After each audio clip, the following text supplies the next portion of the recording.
হিজবুল্লাহর প্রধান হাসান নাসরুল্লাহ শহীদ হওয়ায় জটিল হয়ে পড়েছে মধ্যপ্রাচ্যের পরিস্থিতি। লেবানন এখন নিজের প্রায় সবটুকু শক্তি নিয়ে আক্রমণ করবে। ইসরায়েলও সেটা প্রতিরোধের চেষ্টা করবে। গাজায় হামাসের অবস্থান তো আছেই। হামাস, হিজবুল্লাহ, লেবানন এবং ইসরায়েলের আন্তর্জাতিক মিত্ররাও ঢুকবে এই সংঘাতে। যুদ্ধের আড়ালে নিজ নিজ স্বার্থ হাসিলে সক্রিয় হবে রাশিয়া, চীন এবং যুক্তরাষ্ট্রের মতো পরাশক্তিগুলো। তাহলে তৃতীয় বিশ্বযুদ্ধ কি শুরু হচ্ছে মধ্যপ্রাচ্য থেকেই? এমন একটা প্রশ্ন কিন্তু বাতাসে ভেসে বেড়াচ্ছে। পরিস্থিতি এখন অগ্নিগর্ভ। হিজবুল্লাহ প্রধান শহীদ হওয়ার পর সংগঠনটি ঘোষণা দিয়েছে তাদের যুদ্ধ চলবে, অর্থাৎ এই সংঘাত হঠাৎ থামবে না।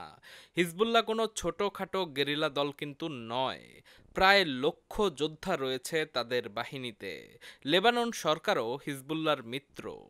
যুদ্ধ যে অনেকদিন চলবে তা যুক্তরাষ্ট্র পরিষ্কার বুঝতে পেরেছে, কারণ তারা লেবাননে অবস্থিত মার্কিন দূতাবাসের অনেক কর্মীকে লেবানন ত্যাগ করতে বলেছে।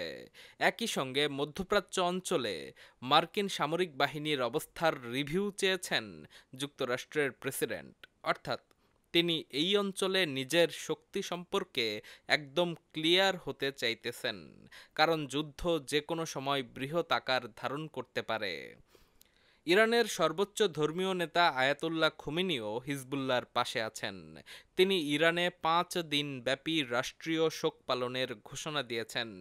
একই সঙ্গে তিনি সমগ্র বিশ্বের মুসলিমদের ঐক্যবদ্ধ হয়ে ইসরায়েলের বিরুদ্ধে দাঁড়ানোর আহ্বান জানিয়েছেন। ইসরায়েলের প্রতিরক্ষা কর্মকর্তারা জানিয়েছেন, নাসরুল্লাহকে হত্যার জন্য কয়েক মাস ধরে অনুসরণ করছিল ইসরায়েল। তাকে হত্যা করতে কয়েক মিনিটের মধ্যে 80টির বেশি বোমা ফেলা হয়। তবে বোমাগুলো কী ধরনের বা কত ওজনের ছিল তা নিশ্চিত করেন নাই তারা। ওই 3 কর্মকর্তার ভাষ্যমতে, হিজবুল্লাহর রাজনৈতিক ও সামাজিক কর্মকাণ্ডে মুখ্য ভূমিকায় রয়েছেন নাসরুল্লাহর চাচাতো ভাই হাশেম সাফিউদ্দিন।